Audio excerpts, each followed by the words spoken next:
This is without a doubt the biggest music project I've ever worked on. The game is shipping with 5.5 hours of original music, which in and of itself is gigantic.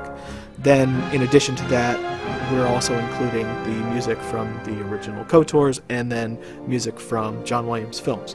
When it comes to the music of Star Wars, you of course have to bow to John Williams. He basically created the emotional landscape of Star Wars. What's really amazing is that the composers, they really stepped up to the plate. It's always a challenge to compose music for the Star Wars franchise, just because the audience expectation is very high. There's a very established sound that we've tried to continue throughout the original music for the games. You can see a scene unfold that's got no characters in it. Is there a threat associated with that landscape? The music tells you. So in the Old Republic, the music leads the experience, always, emotionally. We're stepping into a classic here, and we're something that's already been going on for 30 years. How can we become a great part of it? This is the same universe, but way earlier than anyone's touched it. We needed to be able to play in that same space, but it needed an all-new set of vocabulary for the Old Republic.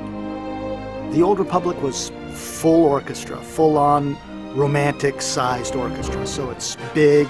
I think we probably had 8 stands, so 16 first violins, 14 second violins. So it's like a palettes for a painter, and colors. The more people you have, the more instruments you have, the more colors you've got. Composing music, there's this visceral experience of you know, what chord and what melodic progression seems to just match the vibe of this planet or this character or the story.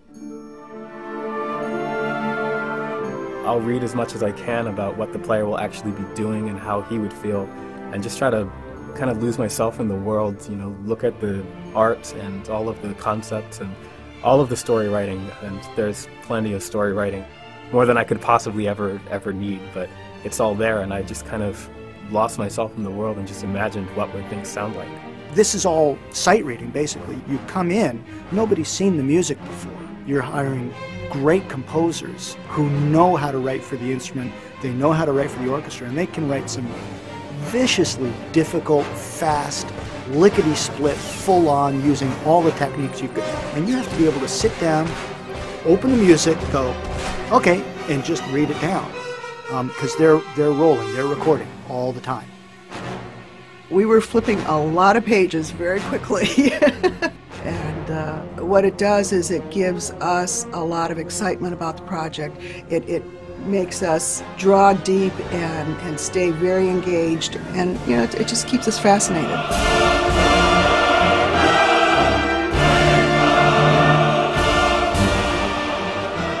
When it comes to choral music, there's something about it, I think, that really just goes right to someone's heart.